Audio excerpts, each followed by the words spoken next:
Hello everyone! For today's video guys, ibabahagi ko sa inyo kung paano ba tayo mag-create ng ating mga YouTube thumbnail gamit ang Kinemaster.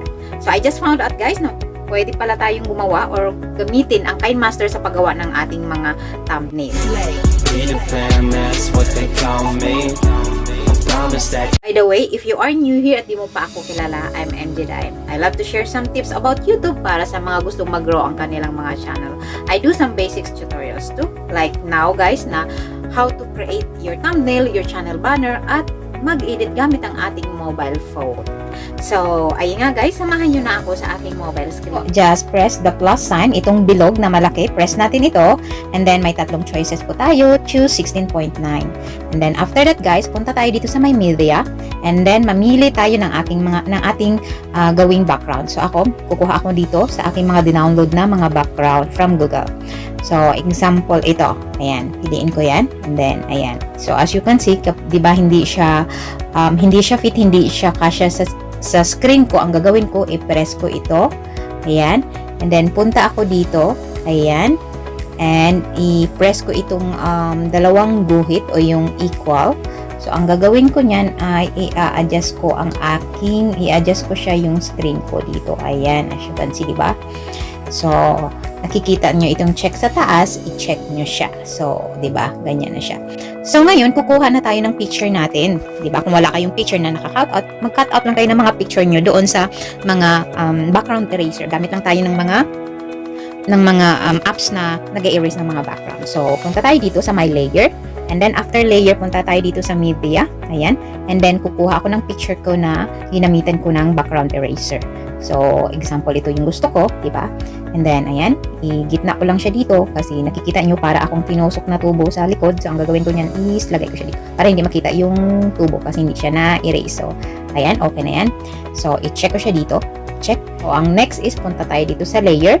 And then, after that, dito tayo punta sa my text. So, after text, then, for example, create.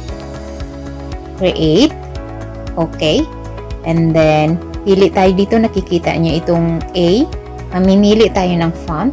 O kasi itong gusto ko para kitang-kita. Ayan. And then, gustong-gusto kong kulay, nakikita nyo itong bilog na may white. Ang gusto ko talaga is white. White na white. So, ayan.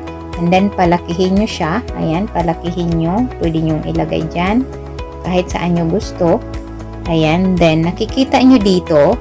Scroll nyo lang ito or i-check nyo muna and then press nyo uli itong create. And then, nakikita nyo, scroll nyo lang. Nakikita nyo, di ba? Ang glow, gawin yung black ito.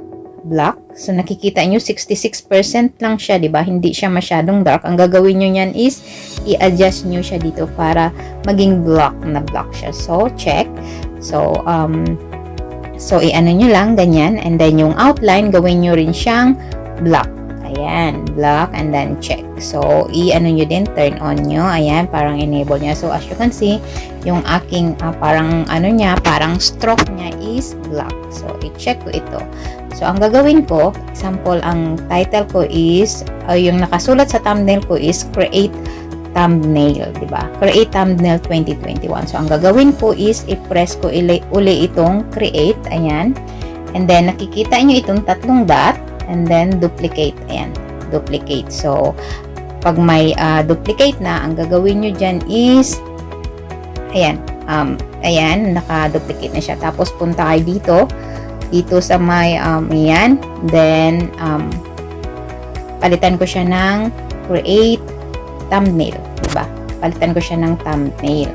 So, ayan, may nakikita na kayong thumbnail, diba? Ayan, may thumbnail na. And then, again, kasi tatlong word ang isusulat ko, create thumbnail 2021, punta ako ulit dito sa tatlong dot, and then, duplicate uli. So, and then, nakikita nyo, diba? May duplicate uli. So, pindutin ko siya, yan. Then, ilagay ko dito sa baba. And then, punta ako dito sa dito.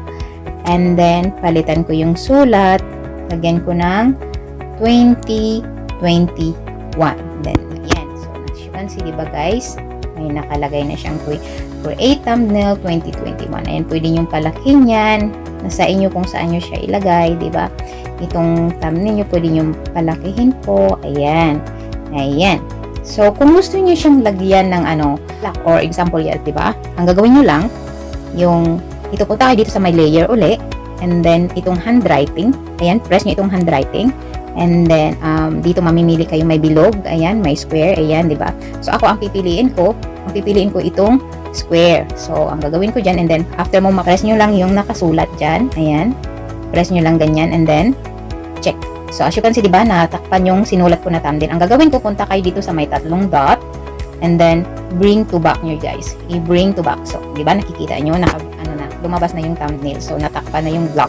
So, check. So, ang gawin nyo, hanapin nyo yung itong thumbnail, i-press nyo yan, para mapagitna nyo dito, ayan.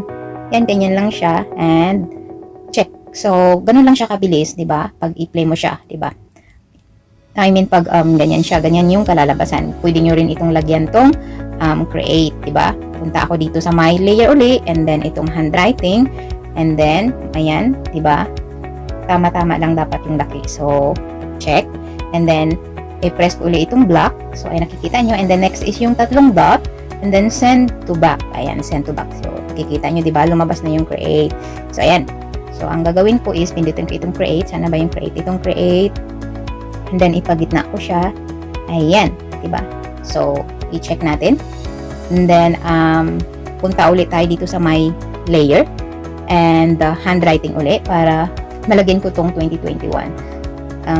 Ayan. Diba? And then, check. So, press ko ulit siya. And, send to back. Ayan, nakikita nyo, diba? Naka-ano na siya. Lumabas na yung 2021. And then, check dito sa taas. So, ang gagawin natin, hanapin natin si 2021, ito, and then, ipagitna natin si 2021. So, ayan, okay na siya, di ba? Create thumbnail 2021. Pag okay na kayo sa ganyan, di ba, ganyan na siya. Pag ganyan na siya, guys, ang gagawin nyo is, nakikita nyo ito, yung my square dito, i-press nyo lang ito, and then, capture and save. So, nasa gallery na yun, guys, and then, pwede nyo nang gamitin as your thumbnail sa inyong mga YouTube videos. So, ganun lang kabilis, guys. Ayan, maraming salamat ulit po. Bye-bye! So, ayun na nga, guys. Diba? Napakabilis lang ang mag-create or gumawa ng ating mga YouTube thumbnail gamit ang Kinemaster. Once again, this is MJ Ryan. Maraming salamat po. See you on my next vlog!